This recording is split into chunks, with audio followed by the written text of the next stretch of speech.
തീവണ്ടി യാത്രക്കാരുടെ ശ്രദ്ധയ്ക്കുള്ള വാർത്തയാണ്. സംസ്ഥാനത്തുടനീളം ട്രെയിനുകളുടെ വൈകിയോട്ടം തുടരുകയാണ്.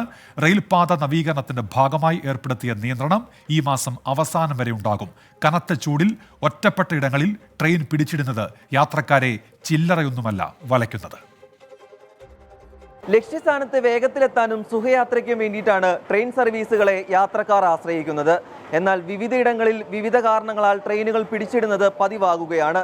ഇത് ജോലിയെ ഉൾപ്പെടെ ബാധിക്കുന്നുവെന്ന് യാത്രക്കാർ പറയുന്നു. അതിവേഗം ചീറിപ്പായുന്ന വന്ദേ ഭാരതും ജനശതാബ്ദിയും ഉൾപ്പെടെ വൈകിയോടുന്നു. കാസർഗോഡ് മുതൽ തിരുവനന്തപുരം വരെയുള്ള വിവിധയിടങ്ങളിൽ പാലക്കാട്, തിരുവനന്തപുരം റെയിൽവേ ഡിവിഷനുകളുടെ പ്രവർത്തനങ്ങളാണ് പുരോഗമിക്കുന്നത്. ഭാരതപ്പുഴ പാലത്തിന്റെയും നേത്രാവതി പാലത്തിന്റെയും ഗാർഡറുകൾ മാറ്റിസ്ഥാപിക്കുന്ന പ്രവർത്തനങ്ങളാണ് പ്രധാനമായും വടക്കൻ കേരളത്തിൽ നടക്കുന്നത്. ഒപ്പം ശാസ്താംകോട്ട, ചേർത്തല, വർക്കല, ചാലക്കുടി മേഖലകളിൽ ട്രാക്ക് മെയിൻ്റനൻസും പുരോഗമിക്കുന്നു.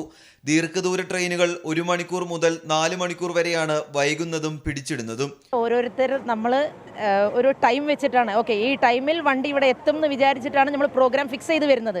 പക്ഷേ വരുമ്പോഴത്തേക്കും പലവരും എക്സാമിനാണ് വരുന്നത്, പലവരും ഇൻ്റർവ്യൂവിനാണ് വരുന്നത്, ചിലവർ ഹോസ്പിറ്റൽ കാര്യത്തിന്. പക്ഷേ വരുന്ന സമയം കൊണ്ട് നമ്മുടെ എല്ലാം മാറി മറഞ്ഞു പോകുന്നത് നമുക്ക് യാത്രക്കാർക്കാണ് ബുദ്ധിമുട്ട്, റെയിൽവേക്ക് ബുദ്ധിമുട്ടില്ലല്ലോ. ട്രെയിനുകളുടെ വൈകൽ സംബന്ധിച്ച് അറിയിപ്പുകൾ നൽകുന്നുണ്ടെങ്കിലും യാത്രക്കാർ പലപ്പോഴും അറിയാറില്ല. പൊരിവെയിലത്ത് ഒറ്റപ്പെട്ട പ്രദേശങ്ങളിൽ പിടിച്ചിടുന്നതും യാത്രക്കാരെ ദുരിതത്തിലാക്കുന്നു. ട്രെയിൻ യാത്രക്കാർക്ക് കൃത്യസമയത്ത് എത്താൻ പറ്റാത്ത ഒരു സാഹചര്യം ഉണ്ടാകുന്നുണ്ട്. ഇതെന്തായാലും ഒരു മാറ്റം വരുത്തേണ്ടി വരും. മഴക്കാലത്തിന് മുന്നോടിയായി മാർച്ച്, ഏപ്രിൽ, മെയ് മാസങ്ങളിലാണ് സാധാരണ അറ്റകുറ്റപ്പണികൾ നടത്തുന്നത്. ഇത്തവണ ചൂട് കൂടിയതാണ് ദുരിതം ഇരട്ടിയാക്കാൻ കാരണം. അടിയന്തര പ്രവൃത്തികളായതിനാൽ മാറ്റിവെക്കാനാകില്ല എന്നാണ് റെയിൽവേയുടെ വിശദീകരണം. ട്രെയിൻ വൈകുന്നത് പരമാവധി ഒഴിവാക്കിയാണ് നടപടികൾ പുരോഗമിക്കുന്നതെന്നും റെയിൽവേ വിശദീകരിക്കുന്നു. രാഹുൽ സുരേഷ്, 24 കോഴിക്കോട്. പൊതുജനം കഴുതയല്ല സാർ.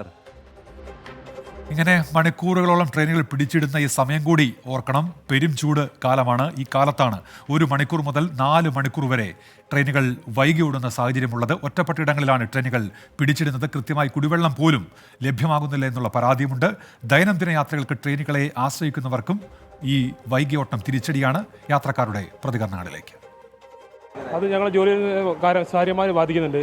രാവിലെ ചെന്ന് കഴിഞ്ഞാൽ ട്രെയിൻ പിടിച്ചിട്ട് കഴിഞ്ഞാൽ നമുക്ക് ജോലി ചെയ്യാൻ കഴിയുന്നില്ല, തിരിച്ചു വരേണ്ട അവസ്ഥ വരുന്നുണ്ട്. അങ്ങനെ എല്ലാവർക്കും പ്രശ്നങ്ങൾ തന്നെയാണ് ട്രെയിൻ വൈകുന്നതുകൊണ്ട്. വൈകിയോടിയാൽ നമുക്ക് അങ്ങനെ പറ്റിയല്ലോ, അതുകൊണ്ട് പല പല ബുദ്ധിമുട്ടാണ്. അതുപോലെ ഈ ജനലൊക്കെ വെച്ചിട്ട് ഭയങ്കര ബുദ്ധിമുട്ടാണ്. അവർ ഈ TT ഒക്കെ പറയുന്ന അനുസരിച്ച് നമ്മളപ്പോൾ തന്നെ പേ ചെയ്യാനൊക്കെ തയ്യാറായിട്ടില്ലാന്നെങ്കിൽ അവരുടെ റൂഷോ ഹാർഡുള്ള വാക്കൊക്കെ കേൾക്കേണ്ടി വരും. ബുദ്ധിമുട്ടാണ്. അത് സ്ഥിരമായിട്ടുള്ള ഒരു പ്രശ്നമായിട്ടാണ് കാണുന്നത്. നമ്മൾ പരിശോധനയൊക്കെ വരുമ്പോഴും പലപ്പോഴും ഈ ഒരു വിഷയം ഉണ്ട്. യാത്രക്കാരെ സംബന്ധിച്ചോളം ആ ഓഫീസുകളിലേക്ക് പോകുന്ന ആളുകൾക്കൊക്കെ വളരെയധികം ബുദ്ധിമുട്ട് ഇതുമായിട്ട് ബന്ധപ്പെട്ട് നേരിടും. ട്രെയിൻ പിടിച്ചിരുന്നുണ്ട്. ഇപ്പോൾ 5:10 ട്രെയിനാണ്, ഇപ്പോൾ 5:50 2 വണ്ടി കഴിഞ്ഞിട്ടാണ് ട്രെയിൻ വരുന്നത്. എത്താൻ പറ്റുന്നില്ല. ഞങ്ങളിപ്പോൾ ഡ്യൂട്ടിക്ക് വരേണ്ടതാണ്. 6:20 ഡ്യൂട്ടി തുടങ്ങും. 5:10 ഇവിടെ എത്തേണ്ടതാണ്. ഇപ്പോൾ 5-6 മണിയായി. ഇപ്പോൾ ട്രെയിന് വൈകിയോടുമ്പോൾ നമ്മളെ ഡെസ്റ്റിനേഷൻ നമ്മൾ എത്തിയിട്ട് നമുക്ക് വേറെ ഒരു ഫംഗ്ഷൻ അല്ലെങ്കിൽ വേറെ ഒരു മീറ്റിങ്ങിൽ അത്യാവശ്യം പോകാനുണ്ടെങ്കിൽ അത് വളരെ ബുദ്ധിമുട്ട് നമ്മൾ അനുഭവപ്പെടുന്നുണ്ട്. പിന്നെ ട്രെയിൻ ലേറ്റ് ആകുന്നതനുസരിച്ചിട്ട് ആൾക്കാർ കൂടും. ഇടുന്ന ആൾക്കാരുടെ ടിക്കറ്റ് മിസ്സാകുന്ന, അവരുടെ ട്രെയിൻ പോയി എന്നറിഞ്ഞിട്ട് ഇടുന്ന പോകുന്ന കുറേ ബുദ്ധിമുട്ടൊക്കെ വരുന്നുണ്ട്.